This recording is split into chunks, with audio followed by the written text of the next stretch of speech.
Hello, Swivelheads. It's Greg Allison with Green Griggs coming to you live. We got a lot to talk about tonight. We got to talk about the situation with our power grid. We've got an expert who's come out telling us exactly what I have been saying for years, talking about the weaknesses of our transformers, the weaknesses of our grid today, especially with all the AI data centers being built, the age of the grid components, so particularly these transformers. We've got to talk about a number of things here. And one of the things we're going to talk about is product recalls, because there's just been a bunch of them. We have recalls of exploding moose, you ladies. You use canned moose. Well, there's an exploding moose. I kid you not. Glass and popsicles. Uh, we got recalls of blueberries, eggs, and jalapenos even. I mean, things that a lot of us really like, and blueberries are supposed to be good, so good for you. See, that's why I grow a big garden here, and that's why I encourage you guys to do that all the time. And if you can homestead, do it. I'm going to come out with a video really soon talking about how you can actually get a homestead even if you were broke. So we got a lot to go on here. And we'll talk toward the end once I kind of go through the product recalls. We'll talk a little bit about the garden, but we're going to make it kind of quick tonight because it's late and I got to be up early. And I need to be functional tomorrow for my day job. We've had a lot of challenges with that. We might chat about that toward the end too, if time avails itself. We're going to first go in here and look at the situation with our power grid. And it's this guy's just telling you everything that I've said for over years. Now, maybe some of you haven't been on my channel and just aren't aware of a lot of tons and tons of earlier videos I did going in great detail about the risk of our power grid. And this is important. This is one of the big reasons to homestead, my friends. This is a good reason to grow your own food. This is a reason to prepare, to prep, all these things. So what we're talking about here is mammoth power nationwide blackout that can last 18 months. Actually, be a lot longer. And he does admit that, but that is the optimistic time for getting some of these transformers. That was actually the previous time frame back years ago. That's no longer valid anymore. So this guy, John Willenhoff, he said he became aware of these dangers after the shooting at the Pacific Gas and Electric San Jose substation, the Metcalf substation. I don't know why they're not naming it here, but that is the one that got shot up. So he got looking at this, and he's looking at, why is my screen not scrolling? It's locked up. I might stop the share. That is one problem I've got with Zoom, and is it does this to me, and I have to stop the share and start over again. That is most frustrating. Pardon me, guys. I'm gonna get through the news and I'll look at the chat. So I will try to open the chat over here just in case somebody throws me a super chat or something. I don't want to miss that, and I'll come back. And so stay, if you're early on joining, stay on, because I will come back and look at your stuff here in a minute. All right, guys. So here we are. John Wellington. So, this is about the time I came out and started telling you guys about this stuff too. I'm hearing something. Oh, I know what it is. I don't have this computer muted. Hang on, guys. These are different computers. I usually do. Yeah, I don't hear any other sound. Other than, it's actually raining here a little bit. Strange stuff. Strange, weird stuff falling from the sky. I got to figure out what it is. It's some wet stuff. Anyway, a little bit. Not a lot, but a little bit. So let's go to show that jump. He said we come up with some very astounding numbers. He says if you dock out, and this is something I told you guys because this came out in an IEEE paper, the Institute of Electronic and Electrical Engineers, back in 2014. It was published by the National Electric Reliability Corporation. So he says if you knock out if you knock out 9 total substations among the 3 grids, main grids here in the United States, you'll black out the entire United States. Now, it's not just a specific 9. It's any 9 out of a bigger number, actually. It's the critical ones. So that's a distinction here that I had actually tuned into. He says it does not matter which 9 substations are taken offline, as long as each one is among the 10 most important for its region. So get that, which means, there's 3 big grids. So that's, there's 30 potential if you take out 9 out of that 30. That's what he's really saying without saying it so directly. So he says, so basically a Metcalf type operation, a few guys with some rifles or there's other means of doing this, several other means of this, and I've covered all that in the past. You could take these substations out, and it may be just a matter of time. He says bad actors could could black out the 3 interconnects individually, one or the other. They share power, so it's going to affect everything. So we could go for all 3, take the whole country down. So, I mean, it's not like there are particular substations. You just have to figure out what the top 10 critical ones at each of the interconnects are. And to do that, now, so he said something here. I didn't want to say that I have known this for a long time, but now it's public, so I might as well say it. And I think other terrorists know this. He said to do that, he said basically a bunch of 12-year-olds on the internet can do it pretty easily, and that's true. What you do is he talks about you take a map of the grid. No, you look at Google Earth or any satellite application, and you can see where the big power lines are, and you can actually look at them and you can trace them, and you can zoom across. Maybe we should do that one day and just find where they're going. You can find the major substations that way. You can find the smaller ones. You can find all the big substations from satellite photographs, and you can definitely tell which ones. You can know where the interconnects are. You can tell which ones are the largest ones. Like he said, 12-year-olds with the internet could do it. So that means even, dumb-bone terrorists could pull this off. So, yeah, I've known that. There's some things I've known that I just don't come out and say because I don't want to inspire people. But he's right. 12-year-olds could do it. Anyway, so he said they made this discovery in 2013, and he briefed the House and Congress and Department of Energy. You know what's been done? Nothing. He says, I basically wrote a memo about what happened and gave it to everybody. I could explain to them that something needed to be done immediately. And that was 13 years ago. And see, I ran my first Power Grid Defense Conference in 2016. And my second one in 2018, right before I started this YouTube channel. He said, I wanted blackouts caused by lost transformers.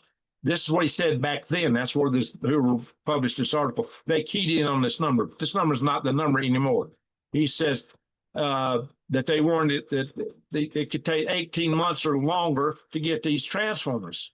Well, now we know right now the back orders, it's taken a lot longer to get them, a lot longer.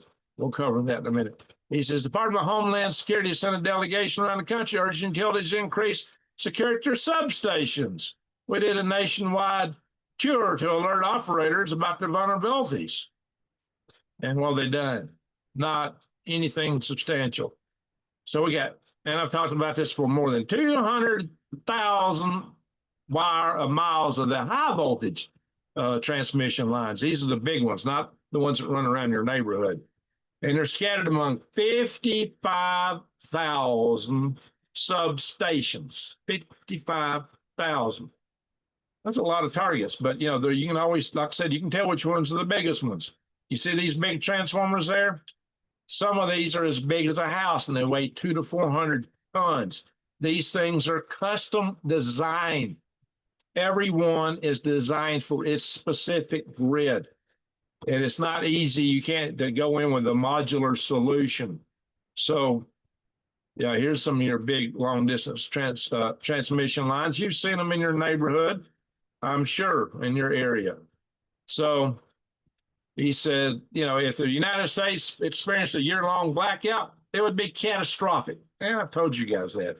He said the critical infrastructure like sewage plants, water treatment plants, and hospitals would be able to remain operational at first, as long as they have enough diesel or natural gas. Well, the same goes for the cooling pools at our nuclear power plants, and he don't tell you about that. That's what scares the bejesus out of me.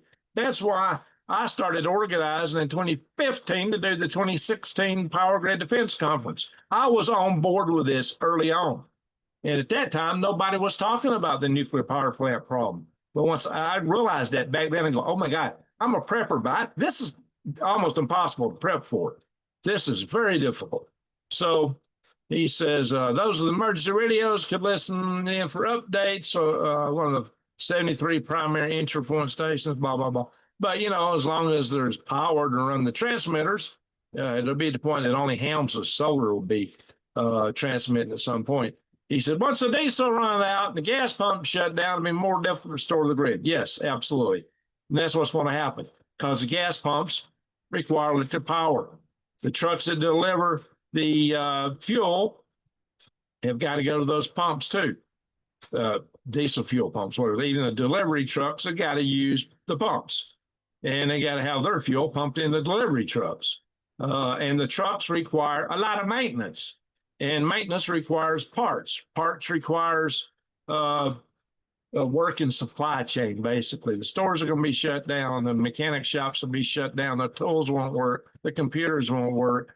Mayhem will set in really fast. So he thought it would be difficult to restore the grid considering so many utilities rely on fossil fuels to blackstart their generating units. And what they've been getting rid of under the Biden and Obama and Biden administration, fossil fuel plants. Those are the only ones, and particularly the coal-fired plants, are about the only ones that actually can blackstart the grid. Blackstart means you got to put power on the grid to get it started. Nuclear power plant requires a grid to get started, to operate. We're going to a lot of nuclear power, and that may be okay, especially with all the new demand on power with data centers and such. But my friends, holy guac and smoke moly.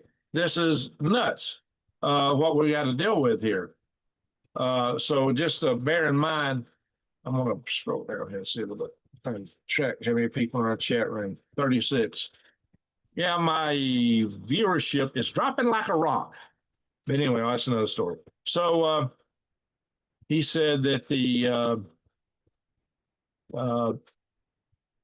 it added that communication of information to the general population be greatly complicated by loss of cell phones, internet access, television, and radio, at least the big radio stations. And the economy would virtually shut down as electronic transactions would no longer be processed. We're talking bank, we're talking credit card.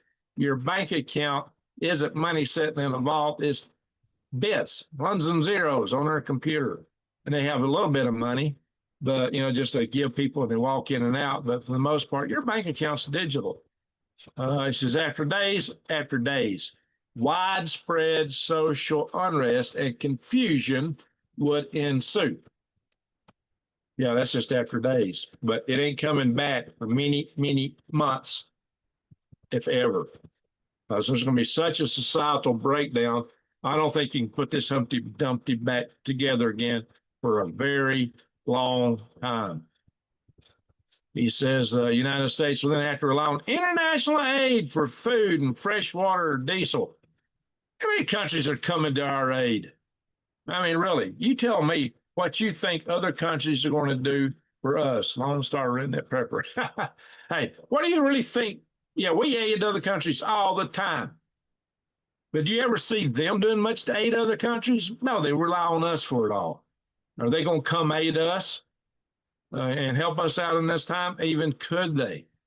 And he claims this is while the federal government focused on repairing or replacing damaged transformers. But therein lies the problem.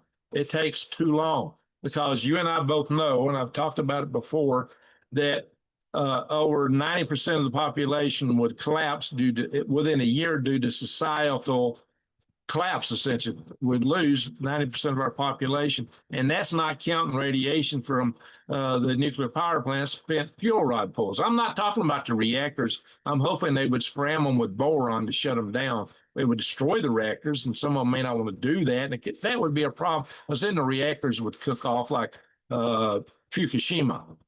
But Fukushima situation, the whole society didn't collapse in Japan. They had fire trucks that went in and pumped water on those fuel rods and in those reactor pools too, or broken reactor chambers for a long time. We're talking about a case where you won't have diesel fuel to run the trucks to do this. So something's got to be done. So what he says here is that they found that only the cooling systems were compromised. Now, if they attack substations, only compromise the cooling systems, it's possible international community could make some replacements relatively quickly. Now, they're going after the transformers, but everything about the process and sending the specs of damaged transformers abroad to coordinated deliveries would be difficult, he says. That's an understatement. Mark Laube, a chief engineer at NERC, that's the National Electric Reliability Corporation. So he said that even though the energy represents just 7% of the economy, that's what our energy represents economically, he says it's the first 7% because nothing else works after, because everything else relies on electric power. Without it, it all falls apart. Now we're getting into the brass tacks here. If entire units had to replace, we're talking about the transformers, the situation would become even more dire, as each one would have to be individually designed and built from scratch, a process that could take months, followed by weeks required to send them across the ocean ports and hopefully find a way to operate with little to no power. But see, he says it'll be difficult to transport these 800,000-pound transformers across country to the final destinations. Yeah, and you got to have diesel fuel to do it. Yeah, here's a major substation here. Yeah, this is a major substation, a major city. So, but it gets more interesting. He's got some more stats in here. They say the best for last. I gotta feel this pop up here. Oh my gosh. So he says, still the threat remains. Talk about neo-Nazi groups. So right now I think better worry about commie groups. Continue to study the Islamists, Chinese, Iranians. And he's been politically correct here on the left side, what he's citing here. Continue to study the attack of the San Jose substation as a model, and tensions rise between the United States and its adversaries. A lot of us think the Koreans were behind this, because there's two other events tied to Korea at that time, at this very same time going on. So China has already been caught installing backdoor software in one large power transformers, probably in others too, being shipped to a federal utility in Colorado. Once he's come out with it, a lot of this has been hush hush, secret. But that thing is in Sandia National Laboratories right now. They took it offline and looking at it. There's other stuff, getting through. That was probably a decoy, because we're buying too many of these things from China. The Times noted earlier this month that Iran was linked to a recent sabotage of water systems in several states. I've talked about that here. So now he says, now word American enemies will feel emboldened to consider substations as a valid target. They've already discussed this years ago, as I've mentioned in the past. So the United States actually normalized attacking critical infrastructure with Venezuela and Iran. This is this lady named Derkovich. We didn't invent this. This has already been known and out there. Again, this is a politically left-leaning article, okay? So the risks seem to be greater now than they were a decade ago due to supply chain shortages during the COVID pandemic and increased strain on the power grid due to massive data centers being built. course, they also want all your appliances electric. They want you to drive around in an electric tricycle, right? And of course, they want you to live in a 15-minute city. So when the San Jose facility was attacked, it took the electric utility 27 days to bring the substation back online, using a group of troublemen, experts in grid repairs, to replace the cooling systems in the broken transformers. They didn't shoot up the transformers themselves. They didn't take out the transformers. And that's why when the SEAL team looked at it, they thought, man, was a dry run event. This is how somebody would practice taking out a big major substation. So now here's the critical news that you need to know. It says 2021, the average wait time for large power transformers that you can find at a major substation is grown to 100. This is average, 128 weeks. That's over 2 years. That's like 2.5 or something years. But some lead times grow into 5 years. Now, let me ask you, if 9 out of 10 of the population is dead from societal collapse, disease, and other things, who's going to do the work? Who's going to be there to install these transformers? And so now this don't take into account, you got a surge in transformer demand. That means the demand will be a lot higher for them, which means the lead times will be a lot longer. How are you going to pay for them? The whole economy is wrecked. Banking is gone. How are you going to order them? Everything we do right now transacted is over the internet. How do you order? And if it's a global event like major CME from the sun, the countries you're getting them from are fried too. They're going to be making nothing. So manufacturers estimate that 75% of distribution transformers, the smaller units on the street corners, atop telephone poles, are past their expected service life, which maxes out at 50 years. Our stuff is old, is strained already. And all those large transformers, yeah, they have a shorter life, estimated to 38 to 40 years. And a lot of them are right there at that age.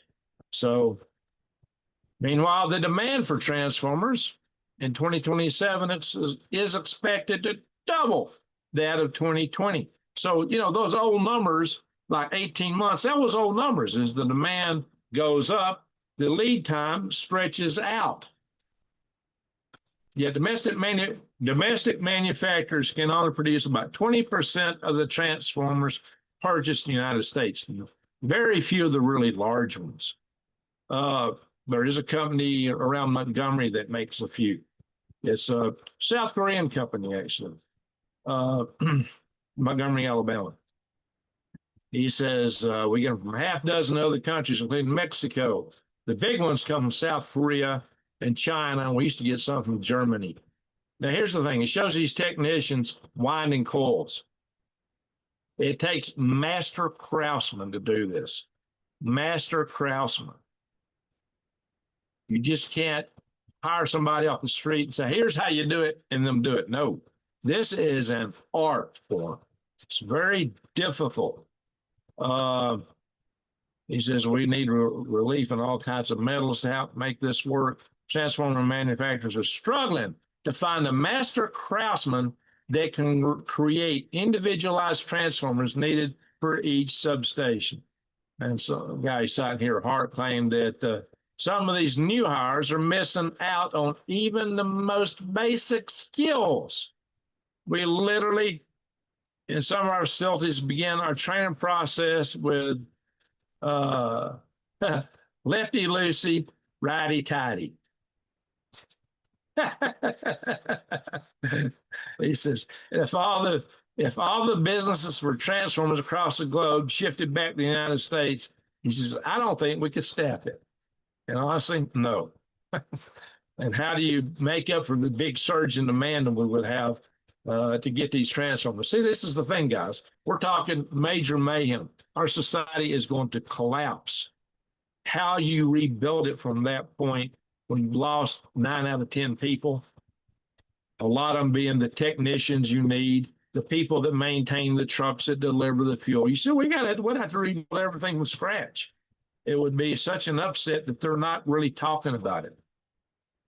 So we literally, in some of our facilities, begin our training oh yeah, we're good at that. So, so, and these deltas, he fears the United States does not have a comprehensive plan to how to respond to this blackout nationwide. No, they don't. This is something I've been fighting with, working power grid defense. So this is something that I have been warning you guys about for a long time. But maybe it's good you sit in another article that's more recent, and it kind of gives us a chance to revisit this topic because I haven't really talked it a lot lately. But guys, this is one reason you need to prep. It's why it'd be good to have a homestead. And like I said, I'm going to come out with a video not too far in the future about how to start a homestead, even if you're essentially broke. So, man, I know most of us are. Most of my followers are struggling right now. I know that. So that's why I'll be talking about that. So the first girl may now need to consider a plan in which only a few power plants far from the affected substations are able to restart. Yeah, some of us in the power grid defense community are working up plans, not the government, not the industry. We're working up plans for, yeah, it wouldn't be a full grid. It would be a limited grid. It would start up in certain places and how to do it. That's what we're working up because there's no way to get to the full thing from here if it all breaks. I'm being honest. I'm being brutally honest. A lot of people are going to be without power, communications. And what else do you need electric power for? To pump water, sewage, water treatment. Guys, I'm glad I'm on solar here. That's all I got to say. But I wouldn't be going to buy fuel. Won't be able to do that. You won't be able to go buy seeds. You won't be able to go to the store and buy pesticides, herbicides, and all that junk, which I've never used. And I always tell you guys, my earliest videos on this channel are about how to garden and how to do it without having to go to the store to buy stuff.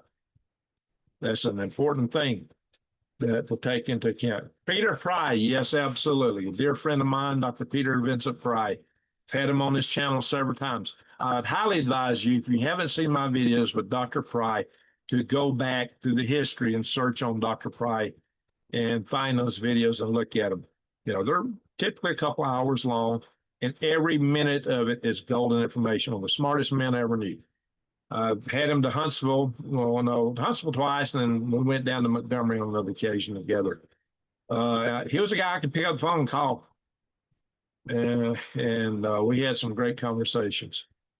Not to mention some good interviews here. He started the National Task Force on Homeland Security, which I'm still a member of. It's still existing. So anyway, so the president has started his Defense Production Act to allow the government to directly support manufacturers of grid equipment, including producers of electrical steel. So Trump has taken some right steps, but this stuff don't happen overnight. None of it happens overnight. It takes time to make these things come to fruition. You don't build a factory, staff it with people, and start producing stuff in 2 days.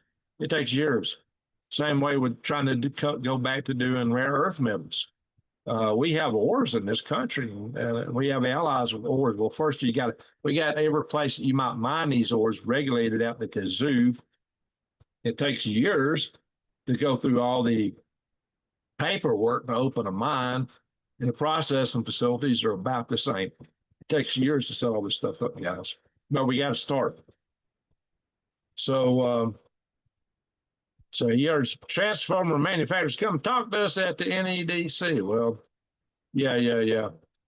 I'm not seeing a lot of that. But anyway, so I just wanted to hit on this again. I've not talked this topic in a long time. Some people have wanted to hear about it. This article came out and it said pretty much everything I've been saying for years, except it doesn't talk about the risk of spent fuel rod pulls at nuclear power plants, which I have gone into great detail to talk about. That's what motivated me to get in the power grid defense community. I was already a prepper. I just didn't talk about it because it's not something you're supposed to do if you're a prepper. Until I started a YouTube channel and people want to know about my power grid defense stuff, and a bunch of preppers joined my channel then. So there you go. A lot of my prepper folks don't like gardening topics, unfortunately. So I've tried to bring them around to that, and they're a little slow to it. They don't care about the gardening topics as much, although you really should.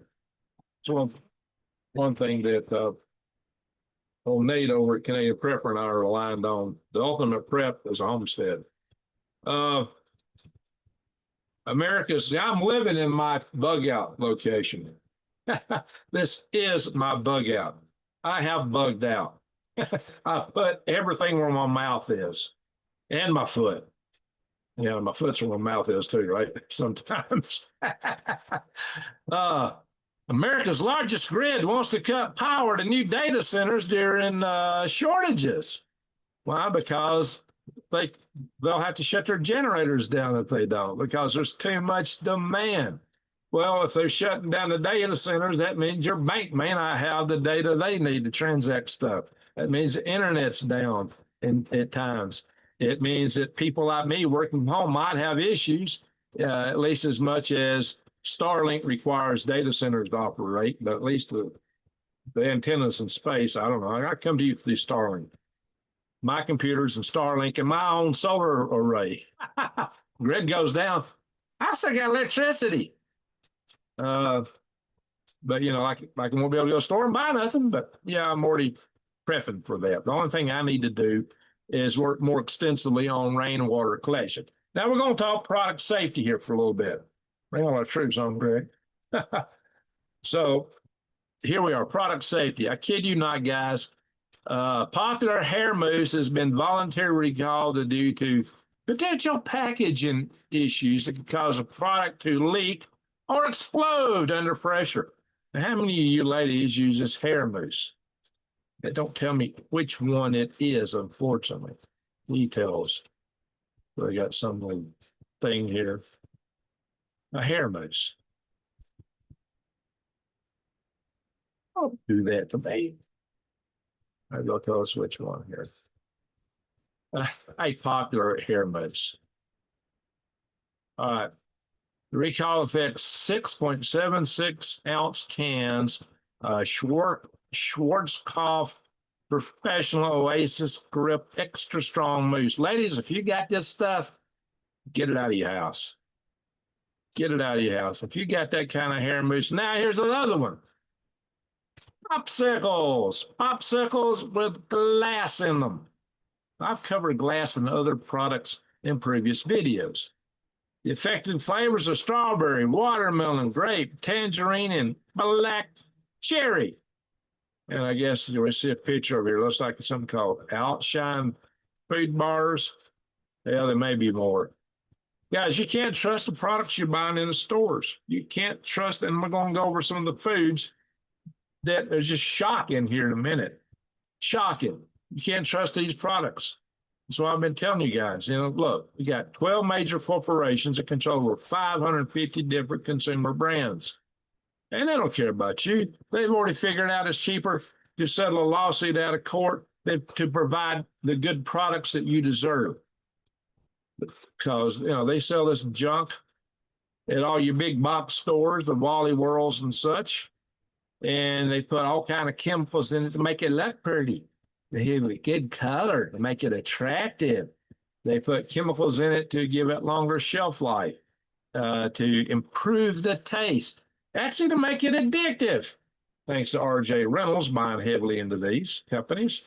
So, and a lot of these are brands that, hey, I used to think Cheetos were, not Cheetos. Oh, I used to like Cheetos. No more.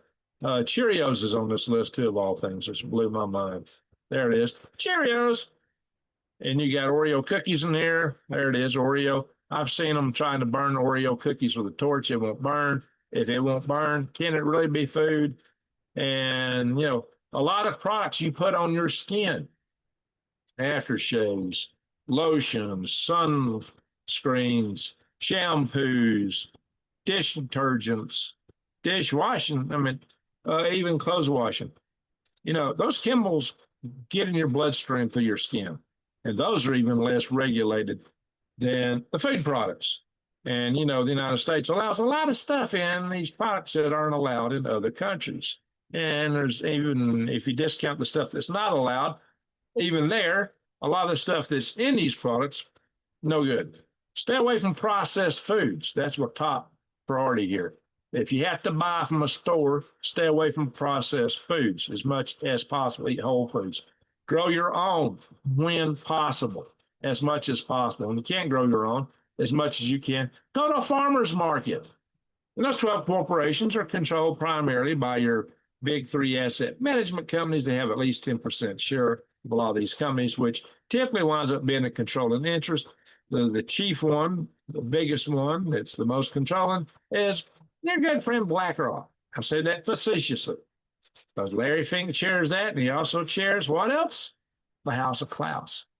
Yeah, ought to get you in your 15-minute city riding your little tricycle and eating the bugs, owning no property, which sounds like DSA, right? My gosh, guys. So to deal with this, I come up with switchwithgreg.com. This is something I promised for months before I did it. It took me a while to get all this set up.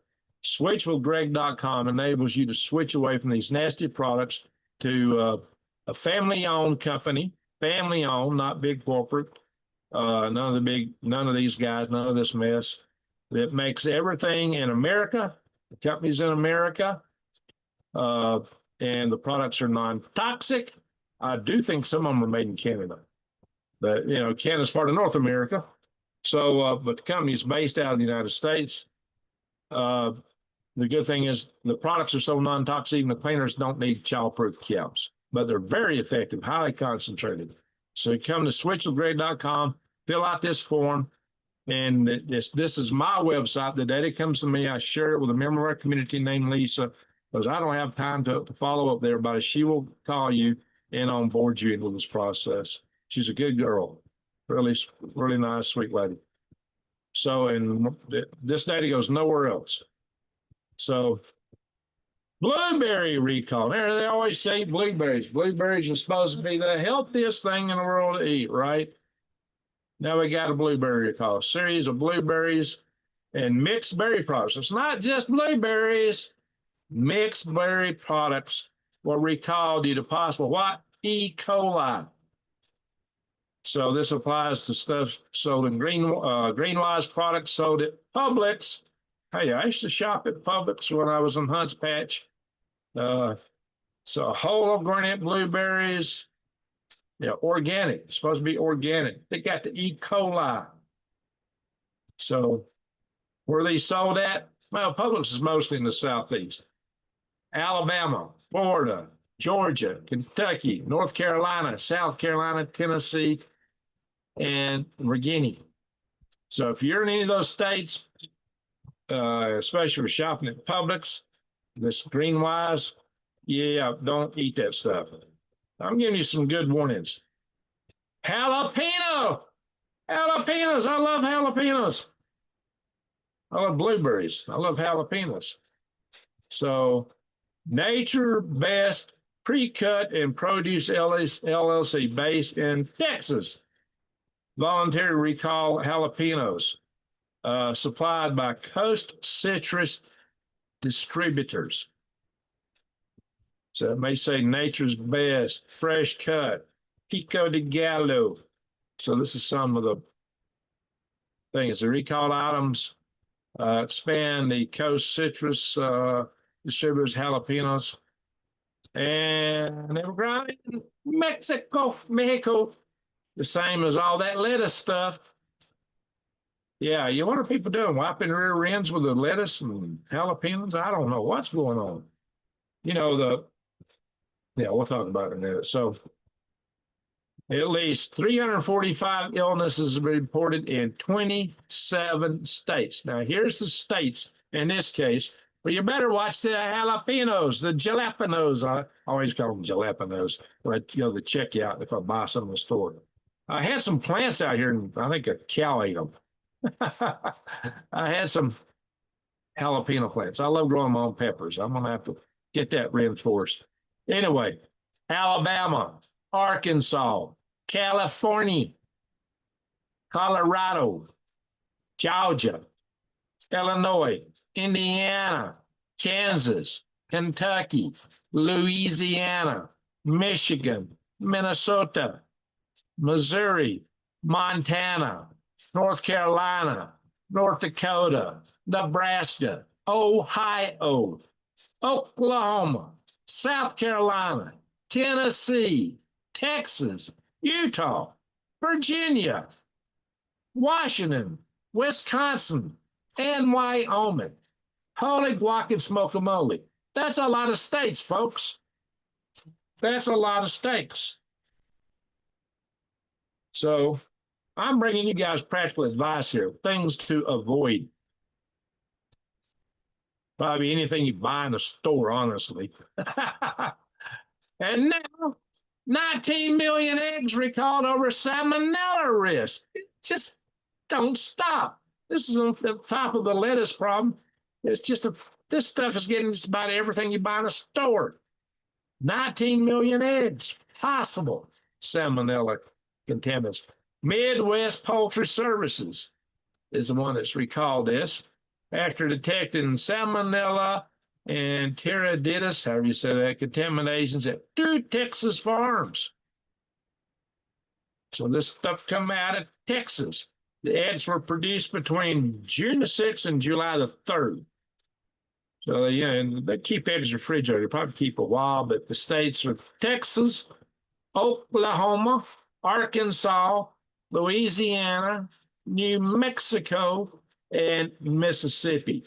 These include both white shell and brown shell cage-free eggshells.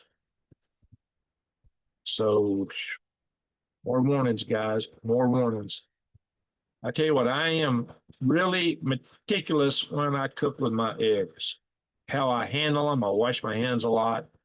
I don't wash my eggs because they keep longer if you don't. But, my refrigerator, big enough to store a bunch of eggs in. I got a tiny refrigerator because I live in a tiny home. If you don't wash your eggs, they'll keep longer. So here's another advice about eggs. You can test them by putting them, and I do this, especially here in the summer, because my eggs do not last as long in the summer when the house is hot as they do in the winter. In the wintertime, they last a long time, even though it's not cold in here. It might get down to 60 degrees, but the wintertime, I might heat it up to 70, somewhere around there. It stays pretty cool in here in the wintertime. The eggs tend to last a long time. In the summertime, when it's getting 90 degrees in here, it'll last a little. So to test your eggs for safety, the first thing to do is have a pot or some vessel full of water. I just run water in my sink and put the egg in it. If the egg sinks, it's good. If it floats, don't eat it. I won't eat it unless it sinks fast and goes all the way to the bottom. I won't touch it. Now, out of those eggs, you can still crack a few if they're a little bit older, and some of the yolks will be runny. My mom always said the sign of a bad egg was a runny yolk. I find if they're halfway runny, basically it kind of sticks together, but it's a little runny. I've ate a lot of eggs like that and not had a problem. I'm not saying that you should. I'm just telling you I have. I had a problem with those because those are eggs that sink. So, but if even the egg sinks and I crack it open and that yolk is really yummy, no. I won't eat it. I won't eat it. So this part, and when I'm very careful not to get eggshell in my eggs when I'm cracking them. Because, I don't wash my eggs. So if eggshell gets in it, I don't use those eggs. I just set them aside. Sure, you cook them, blah, blah, blah, blah. I don't eat them. Now, bladder medications got a recall. Now, you got to remember this about bladder. All your meds, FDA approved. They went through extensive testing to get approved. But you hear these recalls all the time. Oh, yeah, this medication causes this. This medication causes that. I'm sure you guys have heard these kind of things. So these are 25 milligram, 30 count bottles of mirabigorin. I suppose, I don't know how you say, MIRABE GRON. Extended tablets manufactured by Zydus Life Sciences. So if you're taking this, you better watch out for it. That medicine has been recalled. And just think, they tried to force the entire nation to take something that was experimental when even the stuff that's approved comes out with problems so often. Duh, duh, duh, duh, duh, duh. Duh. Oh, well. And the farm linked with cyclophoresis, how do you say outbreak, hasn't been inspected for 7 years as FDA lags on foreign inspection targets. Why? Because the stuff was grown in Mexico. This stuff here, the cyclophoresis, however you say that, well, not Latin. I don't speak Latin. Nobody does as a regular language anymore. Doctors, historians. This stuff only spreads from contact with human fecal matter. Somebody is going to the bathroom and not washing their hands and handling your food. That can happen here in the United States in the fast food restaurants. I have been in bathrooms and watched somebody come in and walk right, flush a toilet. You can hear them making all the rackets. You know they did solid works. Walk straight out of the stall, right out the door, never wash their hands. And sometimes they're employees in grocery stores and, yeah, restaurants. Yeah, if they get caught, they would get fired. But guys, but this is, you know, who knows? They might even have adequate toilet facilities in some of these farms. Who knows what's happening? Now we're going to go back to robotics a little bit, just because I have covered this extensively on this channel too. China's robotic threat to the world. I'm trying to get out of the news stuff on this channel. I'm going to do some more news on Soilhead News in a day or two. There's a lot to report on. It's just right now I'm having a hard time producing videos late because I get absorbing. China's Unitree reveals a superhuman robot. It can jump really high, 2 meters, stand and jump. Just stand there and go 2 meters high.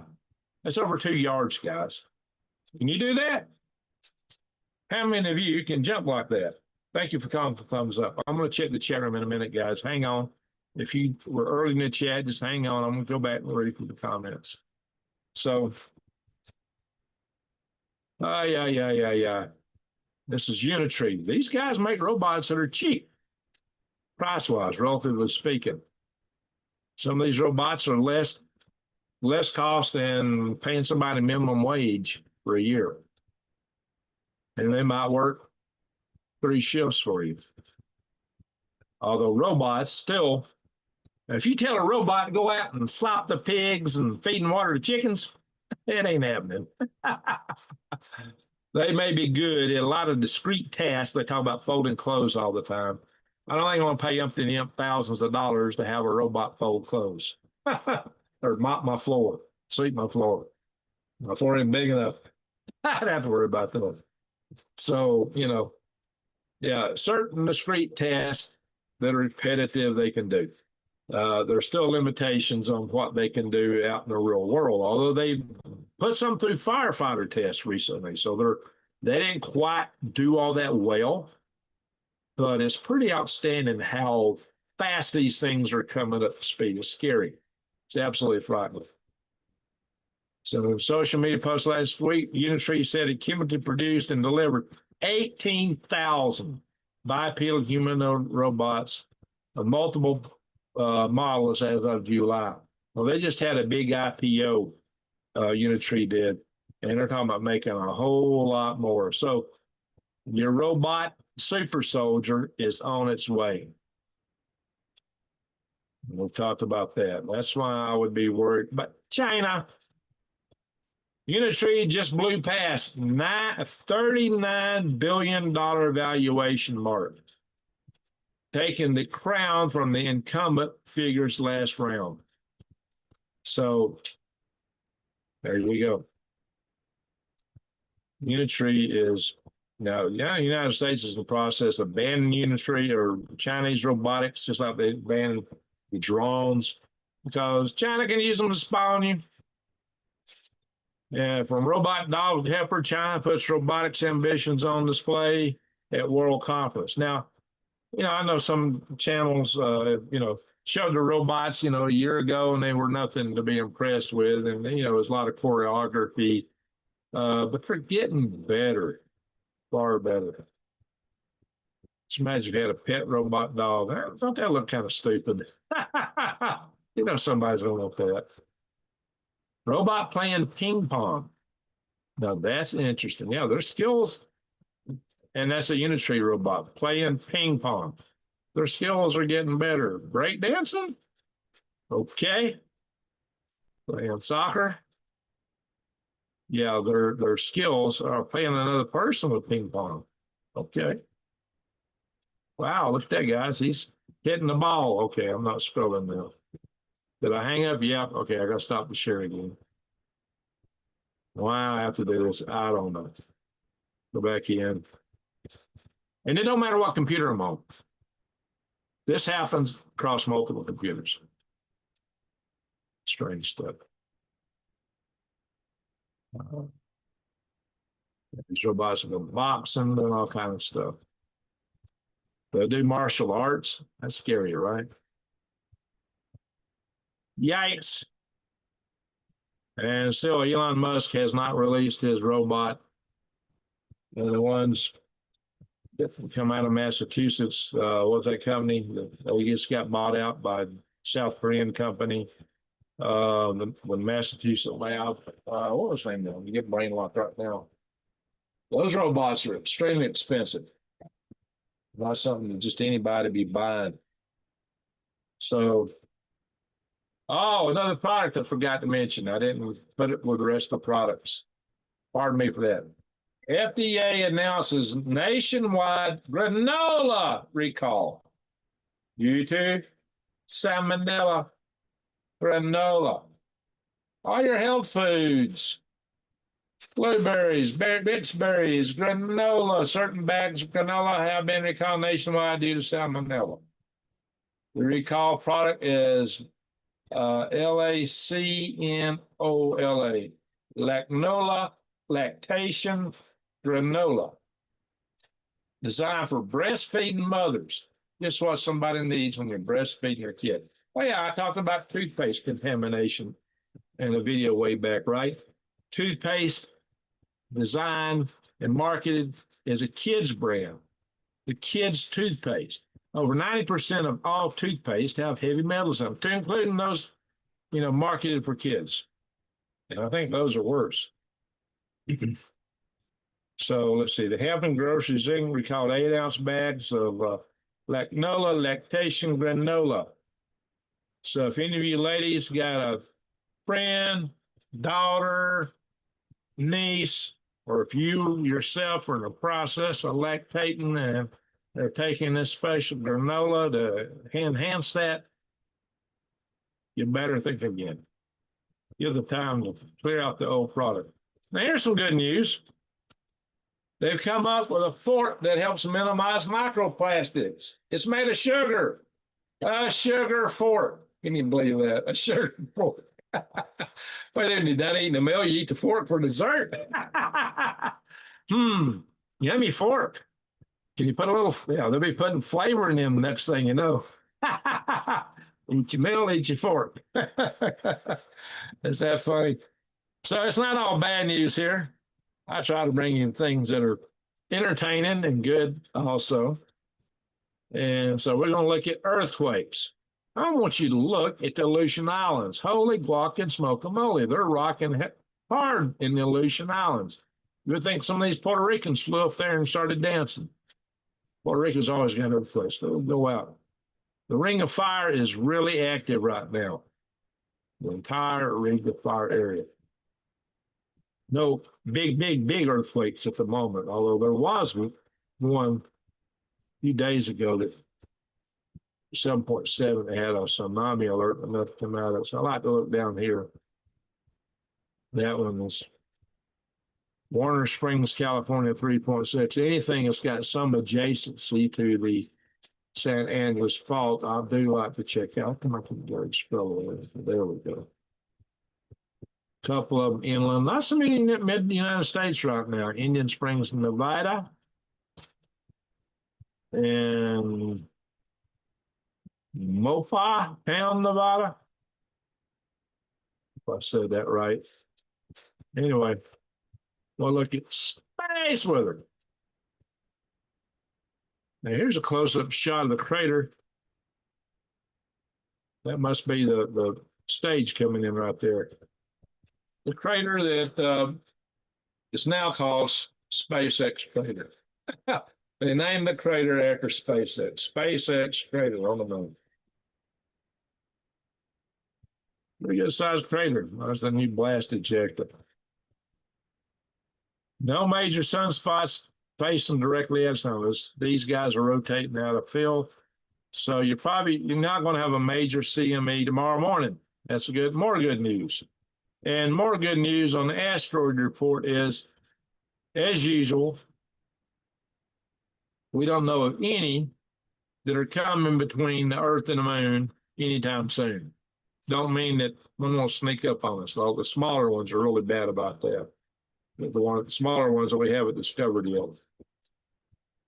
So check my weather. I just had wind buffeting my ear. Well, there ain't anything major around me, storm-wise at the moment. And my ear was going boom, boom, boom, boom, boom. We're going to stop the share. We'll do just a little bit of garden talk here real quick. Ooh, it's really late. Getting tired. Enemies wanted to take us out in one swoop. All they have to do is bomb Yellowstone. The Russians talk about that. There's been Russian scientists who recommended that as bomb Yellowstone. That would be a bad day. But an EMP over Kansas, Nebraska area would take the United States out. Doesn't even have to be a reentry vehicle. Be on a satellite. Could be on North Korean satellite. We worried about that came out of the United States first when the Metcalf station was attacked, when they had a Chung Chung gang trap steamer running around in the Gulf of Mexico, which is now the Gulf of America, Caribbean, the two fully erect missiles on the missile launchers in the cargo hold. The little cargo hold on Okada under a bunch of sugar. They were probably on the deck during that point in time testing. So a lot of things were, yeah, it's bedtime. It's past my bedtime, guys. Well, Brian Fringy's in the house. I've had people asking me about my garden, was talking about it, not looking that spectacular. You got to remember, I just showed you guys a video a few days ago where everything was about really tall. So it's growing, but it's with pains, and I've described this in a lot of the videos. It's hard to find good compost in this area.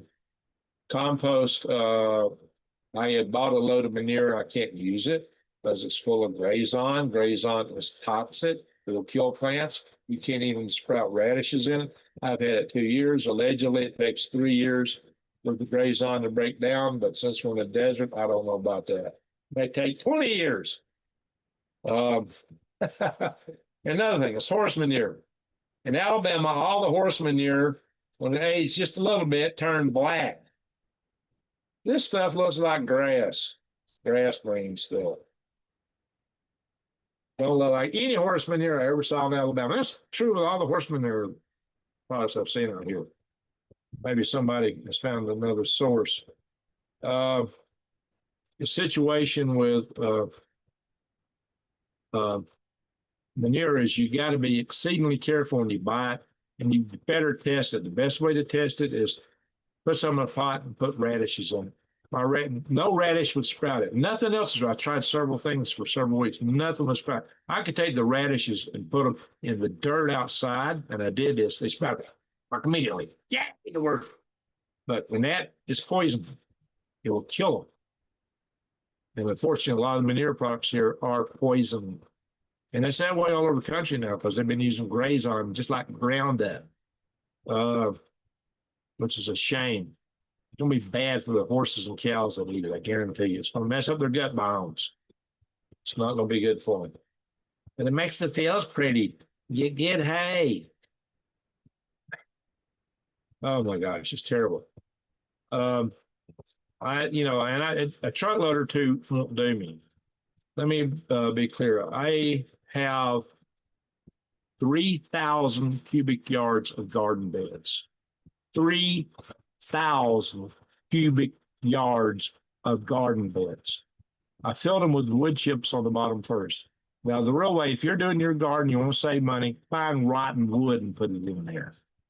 Yeah, well, I'm not up at the forest area up here, so I don't have a good source for 3,000 cubic yards of rotten wood. Actually, because of my beds, that's the surface area to 1 foot. My beds are 3 foot deep. Considering I put 18 inches in all my beds, I actually used 4,500 cubic yards of wood chips. 4,500 cubic yards of wood chips. I didn't put wood chips in my worm beds. Over time, that will rot and form hugelkultur. It may take a lot of time. That's one good thing about wetting it down regularly. Well, on top of that, I put what was supposed to be called straight mulch. Now, it was derived from wood, which means it's going to be rich in nutrients, micronutrients like magnesium and things like that that's not typically found in soil. Unfortunately, it's still got a lot of little wood particles in it, quite a bit. When you buy it, you don't see so much of that, but when you water it, all the good stuff washes down and the wood stays on top. Wood chips, as they decay, take up nitrogen very extensively. And your crops to start growing, they get green, they need a lot of nitrogen. So it robs a garden of one of the things it needs the most. Over time, that stuff will break down and will not be robbing nitrogen. Will actually contribute nitrogen once it really starts rotting, once the rotten part has got to a certain phase. I don't know how long that's going to take. It could be years. But over time, my garden will improve. Now, there are amendments you can put in there, natural amendments, bone meal, feather meal is the main thing it's recommended. I got a bunch that put in. And it did help my plants. I need to get a bunch more. They need it again. But nitrogen, I've heard somebody mention, I think it was brain lock. Somebody mentioned that you can use alfalfa pellets. I may try to go buy a bunch of alfalfa feed pellets. But, you want to use stuff that's organic as much as you can. Down here, in Alabama, I can buy organic feeds easily. Not around here. The market's just too small here. A lot of people feeding a lot of animals. Here in New York, can bring a train full. Yeah, I imagine there's a train full of manure in New York. It's probably the most toxic manure in the world. So, yeah, that's just a little bit of a gardening tip because I'm transitioning this channel to be more garden oriented. Probably should do more worm. I have actually recorded 3 worm videos. I'm not posting them yet. I want to see if I can get a deal on some of the guys' worms with a friend of mine. He's got a big worm farm in South Georgia. If I get that set up, I'll do the videos, or I may come up.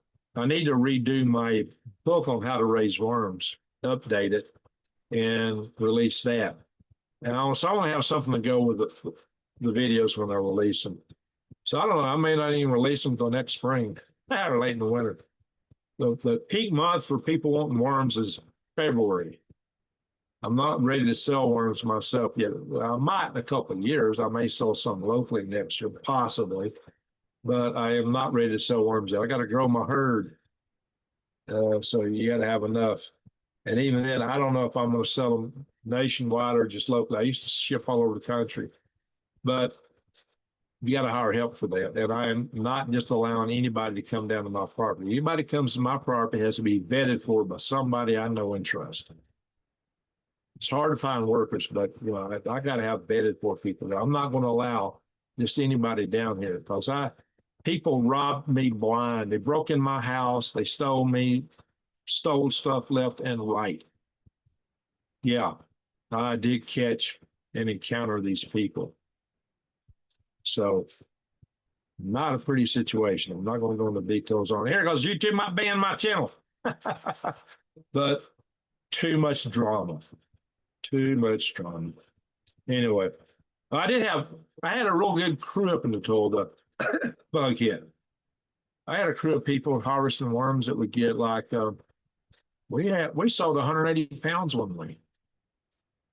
After bug went through and the government paid people a lot of cash to set on their derriere, people didn't work. Not in, when they came, well, when that passed, I tried to restart the worm farm. So what happened is the post office was killing everything we shipped. I had a huge order I sent out, probably about 180 pounds. I had to totally refund it. Totally refunded. And I was out the labor, out the worms, out the money. That hurt bad, really bad. And I shut my worm farm down for some time. But I never could find a good labor again. I had a crew of about 7 people that worked 4 days continuous, and they only managed to spray for 20 pounds of worms. I would have had to sell those worms for about $400 a pound. I'm not sure I could have broke even then. So it's just nuts. Anyway, so that's when I decided, this business model don't work. At least it didn't where I was at that time. If I can find, maybe I need some robots. But I got to have robots I can say, hey, go slop the pigs and feed and water the chickens. They're not there yet. Yeah, anyway. As long as they don't. So I have some Chinese thing in, you know, when you get in the word China, they turn on all their owners and terminate them.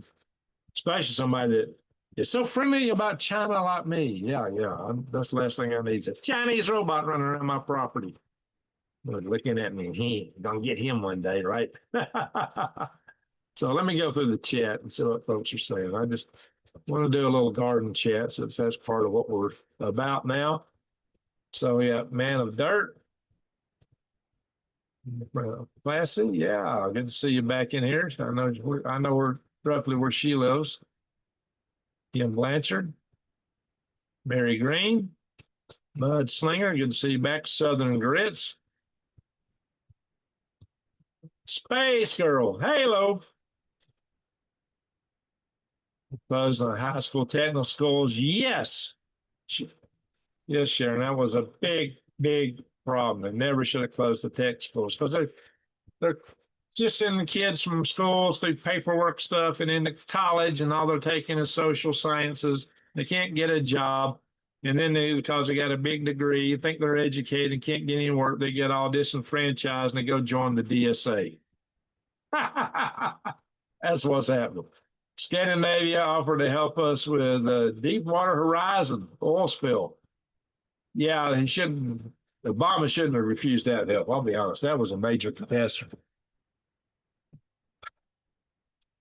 You are connected to 95% of the time the world and not even here for us an emergency. To be fair, we can usually handle our own. Well, that's why I talk about prepping, guys. I'm trying to get you guys ready to handle things yourself. Yeah, don't expect the cavalry to come rescue you when the war starts, like we said, when the balloon goes up, or in a grid down situation. It's going to be too pervasive, too widespread. The cavalry is going to be looking after the government, continuity of government. They're not going to be up to help you at all. If they come see you, they'll be coming to take what you've got.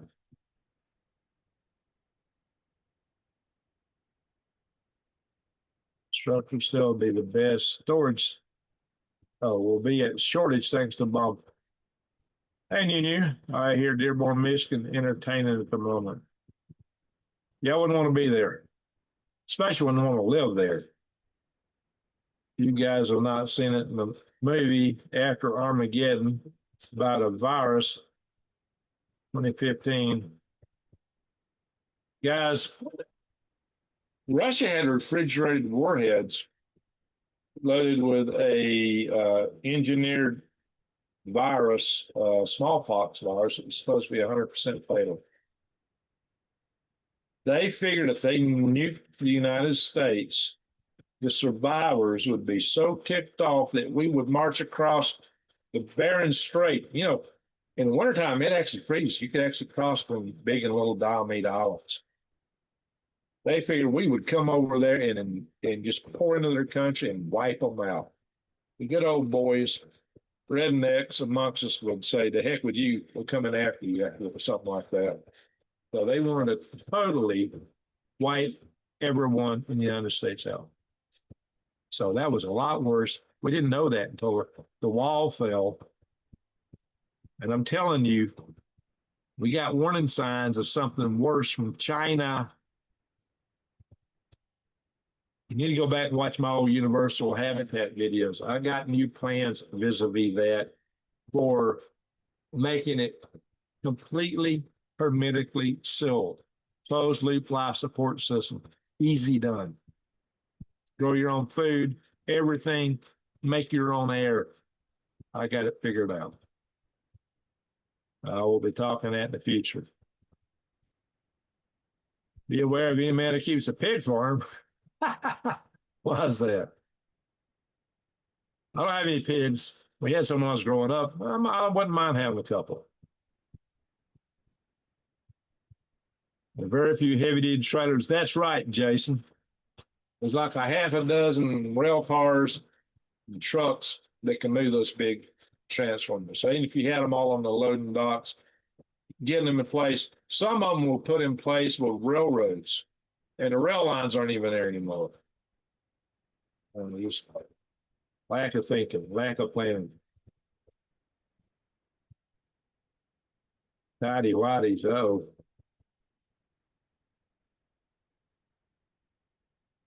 Yeah, we miss Peter Pry.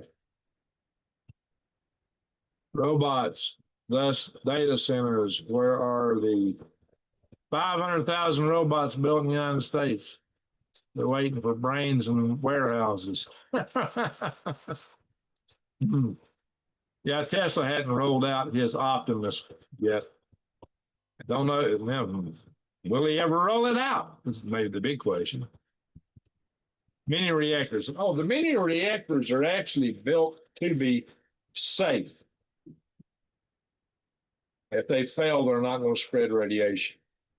So I think the mini nukes, small modular nuclear reactors, is what we need, especially with data centers. We ought to put one in every nuclear power plant to run the backup cooling phones. They're actually to run the cooling phones. And maybe they could be used to black start the plants. But still, all the transformers and all the interconnects needs to be hardened, and that's not been done. The sad thing is the company, they call it the neutral ground blocker for the big transformers that would protect them from EMPs, those coronal mass ejections. It's called EMP Primus. EMP Primus invented these things. There's only been a couple of transformers in the United States where they got installed. China stole the patent and has put this on all their transformers. The Chinese grid's hardened from stolen American technology that we can't even get Americans to install here. I caught one of $2,000 Thorman reactors in Alibaba. Timu, buy Timu nuke. Hey, if I could get a $2,000 reactor and run my house, that's like the price of a really good generator, right? Heck yeah. Love to have one. Ain't abundant water will be our nemesis. Then we'll work on that. Joe Biden needs his own ice cream brand. What we call it? I think about some brands. I'd make a funny video to put over on Silverhead News. Lordy, yes. Actually, the liberals would probably you'd probably get rich if you grow something out like that. Just don't tell them you're conservative. Kind of like Ben and Jerry's, right? Oh, that's worse. Dang, I live off those popsicles. Good thing hey, this is why I bring you guys this stuff. I'm glad to know somebody may be served by some of the information I brought out here today. Fully fortified with cancer carcinogen. Yes, exactly. Stick with less than 3 ingredients and start to work your way out from there. Okay, that sounds good. My dad called precursor Cheetos corn kernels. Ride your truck to the big store. That's what they like. Greg, I'm rebuilding an original generator from 1951 Chevy business coupe. You love the simplicity of it. Oh, that sounds good, Jason. Pacific Northwest has been burnt out. I've been hearing about that. Waiting incoming data centers. Yeah, well, hey, the liberals, they want you in those 15-minute cities too. Everybody. Remember that old adage, you have no privacy. You know nothing, but you'll be happy, especially since you get to eat the bugs. Guys, there's a certain element of the political party that's growing really fast. And I won't say who they are, but their letters start with DSA. They're talking about taking over national means of production. What is that? You realize that farms are means of production? That's what they usually get around to. Homesteads, even. It ain't gonna be pretty if they try those styles. It ain't gonna be pretty. I trust Costco and Trader Joe's quality more than, yeah, I got you there, Classy. So I've heard the lettuce parasite is spreading to green peppers. That's sad. FDA failed as usual by not inspecting the Mexican Taylor farms of 5 years. Well, now they're saying 7. Well, that's another country. Maybe harder for them to do. I don't know. Never eat farm fish. Farm fish, they vaccinate them. Ooh. Oh my gosh. Yeah, I get wild caught. Now, I used to have fish in my aquarium parks. Those fish never got that stuff. I do everything organic. I dehydrate my shells for my dog's food. Pressure cook chicken bones. You can actually add that back to your compost too. Plants need the calcium. They love it. Well, I used to set out tomatoes. I would take powdered milk and put them in. Put that in. I take the tomato and put some of the stem in the ground and kind of work it up to cover stem and roots, not just the roots. And that stem would turn into roots. So with that calcium in there, that would give that tomato plant a huge jump start. It really worked great. Yeah, make your own food. Amen, Jason. Chewy, good to see you in the house. Bradley, people like you to come up with a handheld EMP solution to this robot problem. Yeah, that would work. Try their electronics and they'll be doing the funky chicken. And most of these robots are running around on wheels and little stubby feet. And maybe you can just throw some grease out on the floor and watch them skid. Yeah.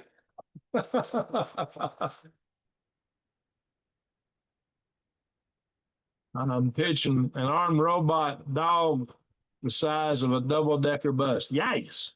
Well, they're talking about robotic cheetahs. But they're already putting rifles on the back of these robot dogs. And smaller robots may be even deadlier. I'll bring in free wood chips. They brought in with termites. Actually, that oh, you got them and they had termites in them. Well, termites may break the chips down. You needed worm insurance. That's it. Worm insurance.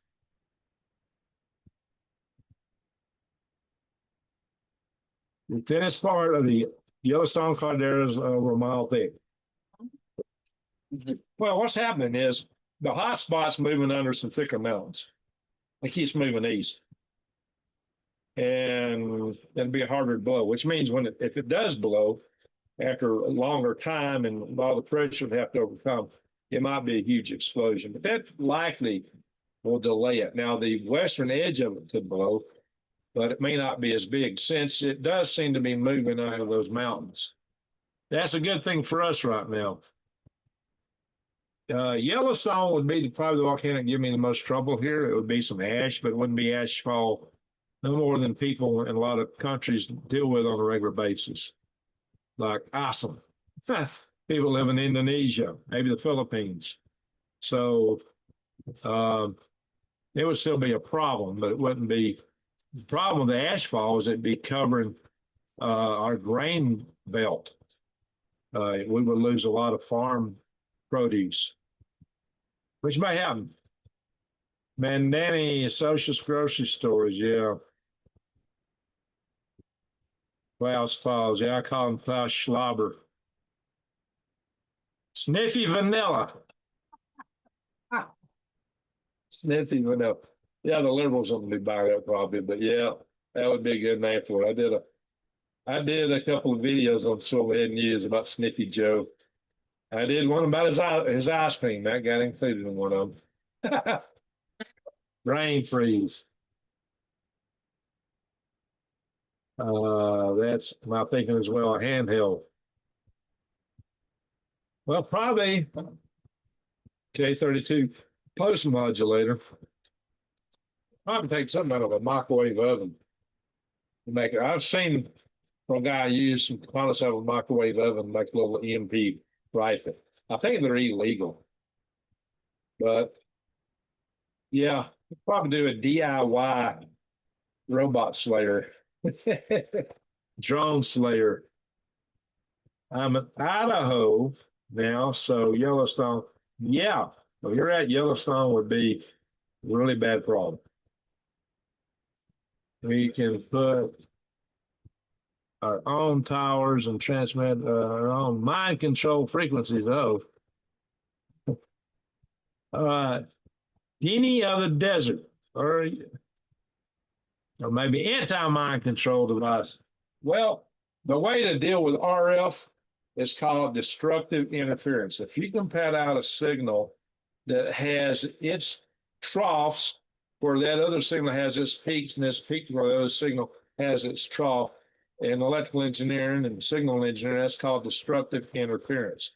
Now, there's headsets that will take ambient sound coming in and generate a sound that cancels it out. That's how some of these headsets work. So it's actually used in practical applications. So you'd have to know what frequencies you're dealing with. If they modulate the frequencies, that can mess it up a little bit. A lot of radio has some carrier waves. Sniffy Vanilla, I like that. So anyway, guys, we need to wrap up. It's a lot later than I wanted to be on here. We're taking a little bit to process this stuff. So let's go straight to our egg guess. What have I been on here?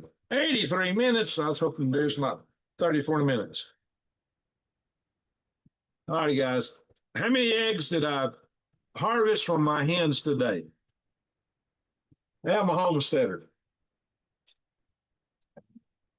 And I'm a space guy too. I work space stuff in my day job.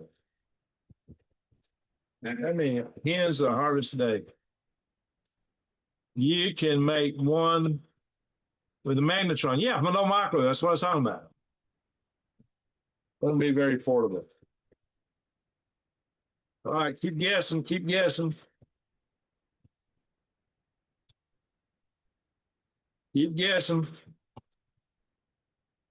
Keep guessing. All right. Kathy Humphreys got the number, the overall number. Kathy Humphreys got it. I got 6 eggs today. All right, stop the guessing for a little bit. I got 6 eggs today, 6 total. I don't, we're still getting numbers rolling in. I gotta wait the numbers stop rolling. When the numbers start rolling, I'll ask how many Easter eggs we got. So here's what you need to know. The the number of eggs I get vary a lot.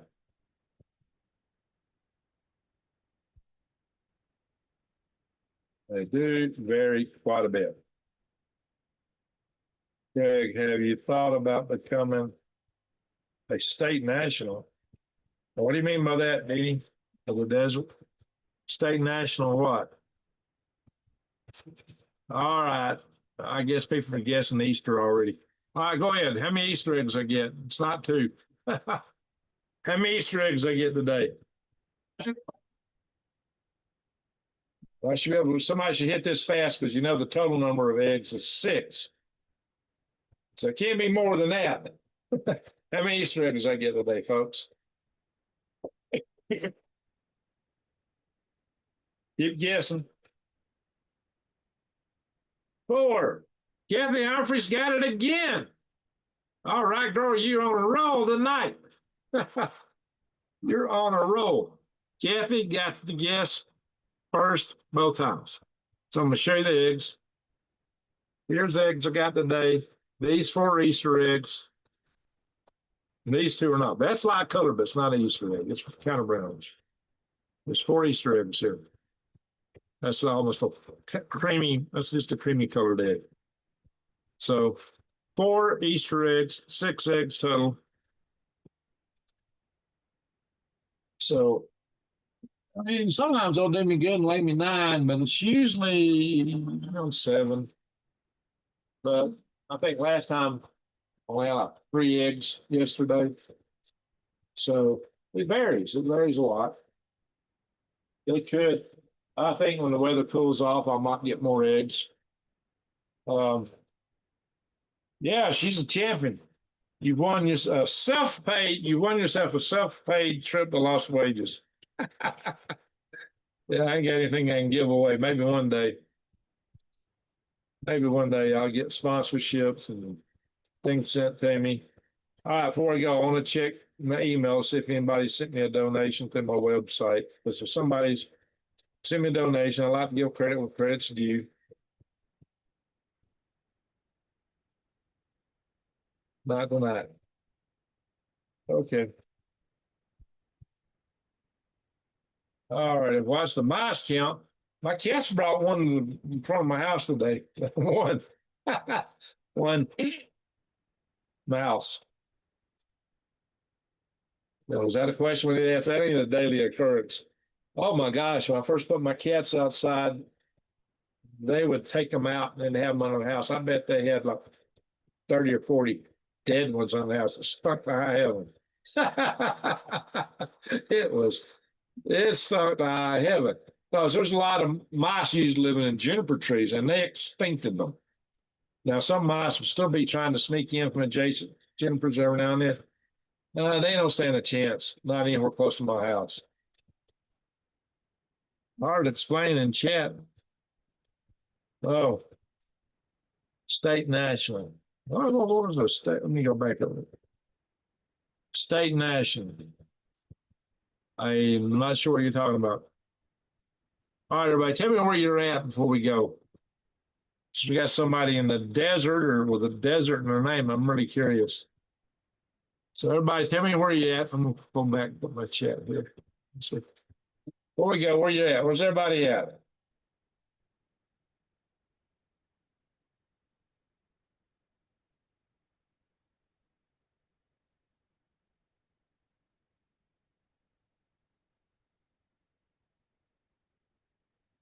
Jason Smith. Well, no, now you're not in Area 51 anymore. Idaho, exactly. Alabama. Hey, Carol. I came very close to taking a job in Alabama just here today, actually. I kind of turned it down. A lot of uncertainty on the contract I'm looking at, a lot. Apache Junction. Hey, close by. Apache Junction, Alabama. I know where you're at. I could call you by name, but since you're in here under another name, I won't do that. Pennsylvania. Omens Freeman Graven. Wow, that's a good name. Pennsylvania. All right. Dini out of the desert. Hillsboro, West Bokistan. If y'all watch some of my old videos, you'll know what Chewy Weather's talking about. So I divided the United States between East Bokistan and West Bokistan. And I said, it's all Indians here in the middle. If you remember, India used to be separated by East Pakistan and West Pakistan. But in this case, it's East Wolfistan and West Wolfistan. Maybe you can figure it out based on that. All right, so we're not getting any more people volunteering where you're from. Apache Junction. All right. Maybe we'll have to rendezvous one day. There's a nice coffee shop in Snowflake called the Purgatory. So one of these days I may have a rendezvous out here. Probably not on my property because I'm not to say I'm not picky about people coming off property, but maybe we'll find an adjacent property, something not far from here to do a rendezvous. Be like a mini conference. I'm thinking outside conference. Maybe we'll make it like the old mountain men rendezvous. We'll have some tomahawk throwing, hatchet throwing. I don't know. Maybe some survival training, gardening training, worm farm training. Huntsville's booming again. Man, it just keeps booming. You know, just a few years ago, it was the third largest city in Alabama, and it grew in like a year or two, the biggest city. Jason, thank you for coming for the thumbs up. I definitely need a lot of thumbs up, folks. We got 56 in the house. Wow. See how many thumbs up I got. Not hit for the new button over here. We got only 41 thumbs up. Okay, folks. A number of y'all hadn't hit the thumbs up, so please help me with Algors. I have no rhythm.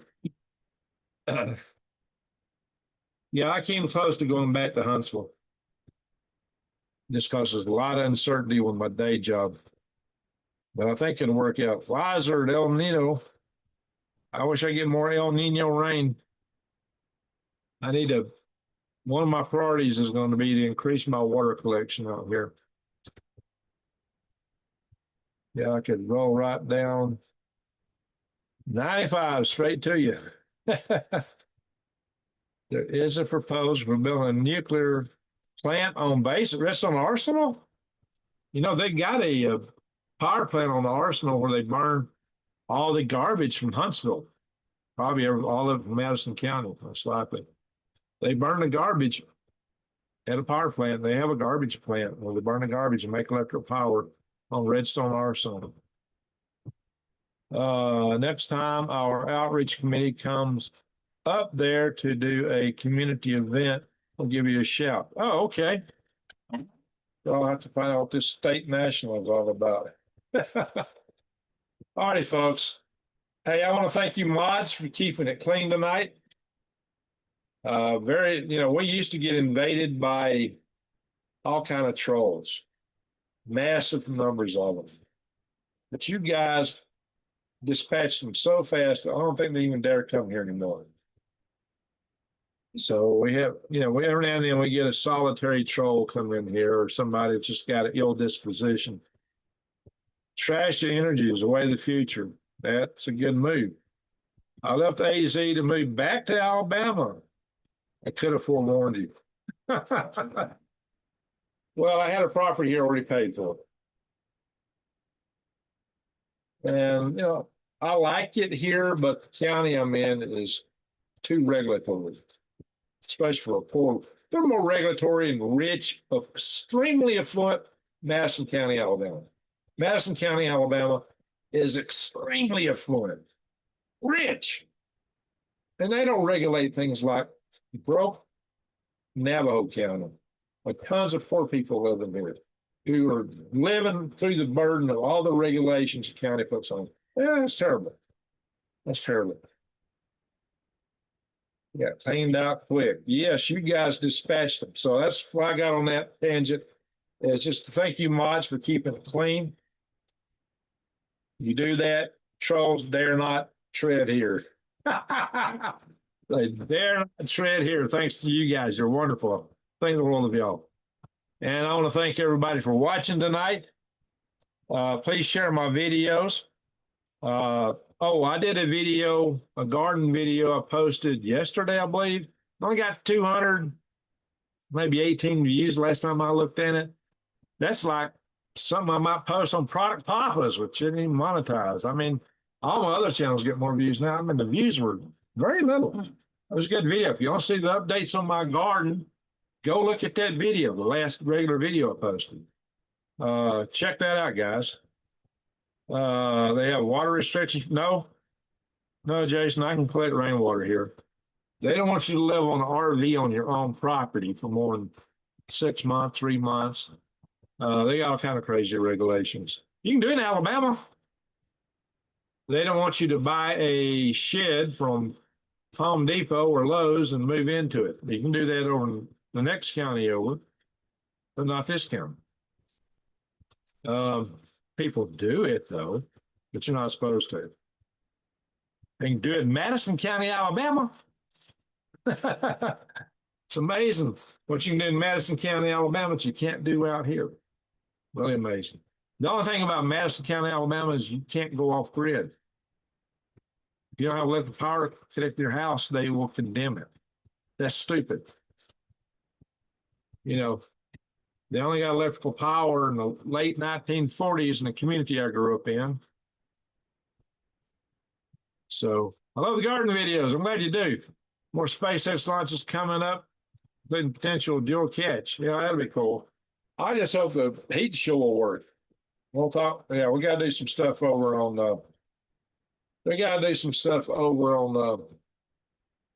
Galactic Grigs. There's so much space news. Too much. I don't want to mix the UFO topics with my regular space project topics. So, but I could do 10 videos on Galactic Grigs a day if I could find the time. I can't find the time. There's so much stuff going on in space. And actually, that channel now outperforms the rest of my channels. You know, it's only got 6,000 subscribers. I got 67,000 here. I got 10 times more subscribers on this channel, but Galactic Grigs outperforms reviews now. Even Silverhead News is outperforming reviews. I even think my Product Papa's channel would outperform views when I got my last video. Everybody says do more gardening videos, do more worm videos. I don't get views on them. I'm hoping if I stick with and keep doing just those, that it will attract people that want to see that stuff. So if you want to watch my regular news stuff, it'll be on Silverhead News. Really, I'll come on another video, hopefully in a day or two. Collection of rainwater is restricted in many places. They don't want you to know about geoengineered toxins. Yes, you can. Lots of people here collect rainwater. Lots of people do. So I've got to expand dramatically my rainwater collection. And I'm going to size it as if it rains only 3 inches a year, and I still got to get 60,000 gallons. So I ain't going to be buying those storage tanks. I'm going to be building systems. That's the only way I can do it. And they got to be covered so it don't evaporate. I got worm tea out here brewing. The water level in the worm tea evaporates really fast. Not Alabama, that didn't happen. I'm telling you guys, the air sucks the moisture out here. Alabama would be hotter. Huntsville, Alabama's hotter than this area here. Hotter than Snowflake. Huntsville, Alabama is hotter. The record temperature in Huntsville, Alabama is 114. The record temperature here is 104. I think we might have hit 102 for a day or two this last summer, or early in the summer. But 104 is the record here. 114 is the record in Huntsville. Now, in terms of hit, you go down to Phoenix, you're 120 something. The difference is humidity. Now, low humidity is rough on gardens. It's rough on water storage. But it's easy on you because you don't feel the heat as much because as soon as you sweat out moisture, it evaporates. That takes the heat away. In Alabama, it just beads up on you. You sweat and it just beads up on you. You're just covered in sweat. You don't suffer much of that here. You don't feel the sweat. Well, right now it's raining. The humidity will be up. Hope it stays up tomorrow. Maybe just a little bit of rain. I won't have to water the garden. I was watering the garden this afternoon. I just did. I watered my chicken garden. I watered the main garden up there, the big one, not the main one, the big garden. But I didn't. I started having lightning around me, so I did not water my main personal garden. I'll check the humidity. I need to go. Problem is, I can't get away from talking to you guys. I need to go. Typically, for a video duo, it needs to have very few viewers. Let's see. I'll check the humidity right now. It will be up right now quite a bit from what it usually is. It's raining. Oh, yeah. Let's see. Oh, wow. This is one of the highest humidities I've seen here. 62%. It's usually like 20 something or lower. I have seen it, in the teens, low teens, like 11. 62%. That's actually good. That'll help my garden. Yeah, so it's higher right now. Rain chances Thursday, 24%, 18% Friday. Saturday's 49%, 24% on Sunday. Yeah, I don't know. Most of the time I've seen rain all around me. It never comes here. It's odd it's raining late. The batteries die quickly too. What, with high humidity or low humidity? Videos making your water catchment system. Yeah, I will do that. I'll definitely cover that in the video because that's going to be some powerful information. Tuberville is still about data centers, which will encumber Alabama because of our water. Oh, Lord. Yeah, because Alabama's got water. They're going to put them in Alabama big time. And they were building huge data centers in Huntsville several years ago. Huge data centers. 78 degrees and 80% humidity in Northwest Alabama.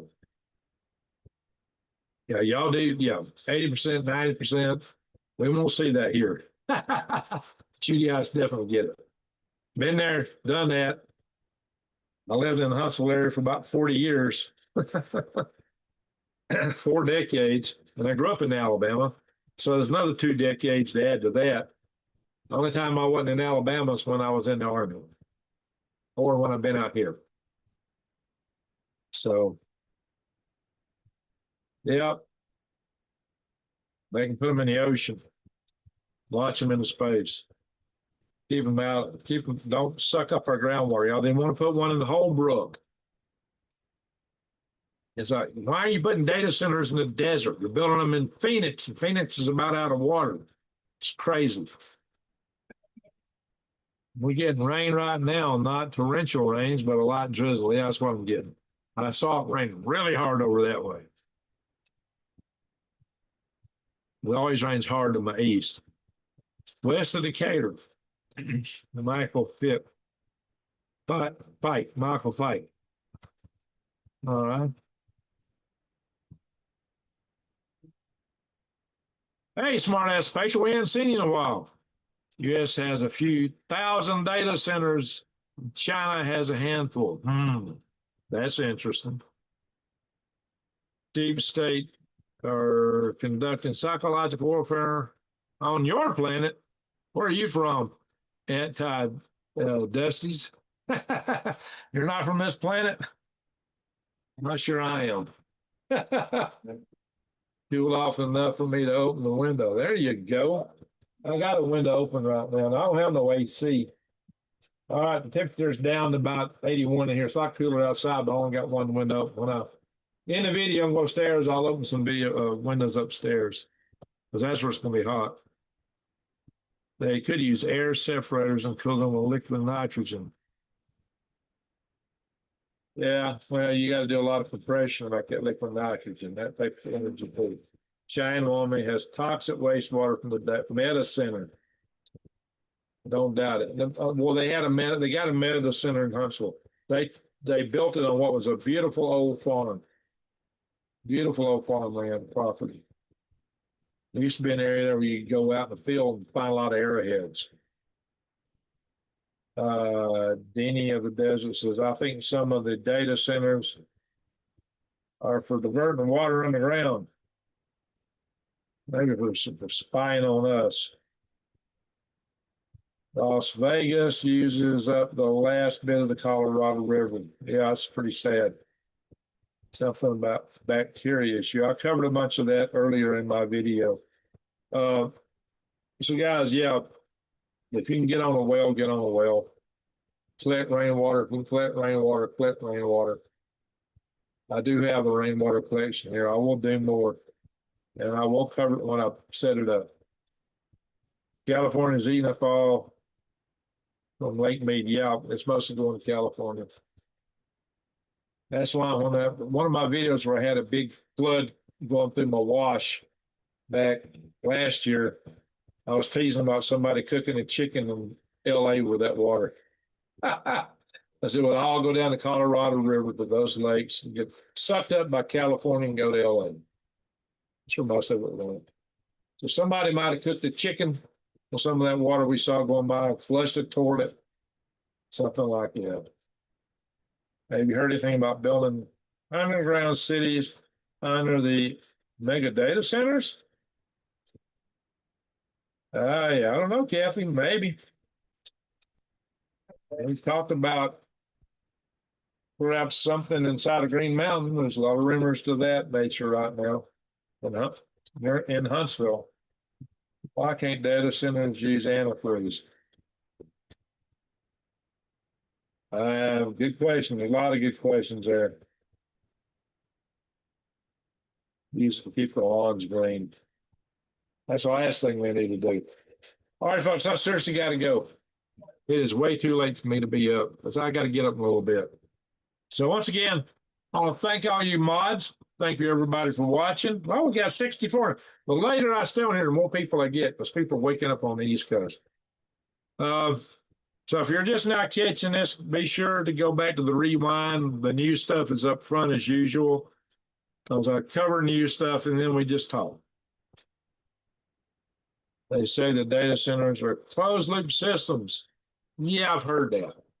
If they're closed loop systems, why do they need so much water? They should be closed loop. There's no reason why they are not, to be honest. So, yeah, it'll be a short sleep night. And I got to do some really mentally extractive work tomorrow on guidance, navigation, control, and trying to get a lander landed on the moon. That's what I'm working on.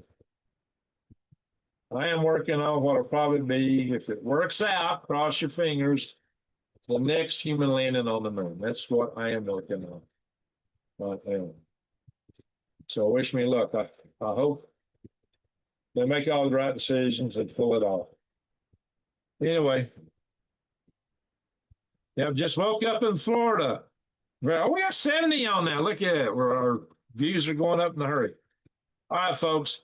Be sure to give me a thumbs up on your way out.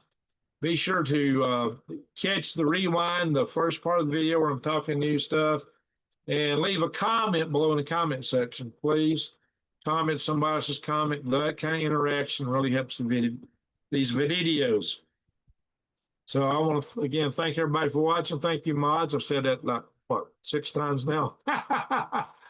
So the one and all, oh yeah, just remember, we're living in perilous times. Keep your eyes wide open and head on the swivel. I always like to tell you that. Had hard to shut my brain down. I don't. Because your brain is your main weapon. It's your main survival tool. It's the thing that matters the most. So keep that brain sharp as much as you can. So, yeah, thank you, everybody, for being here.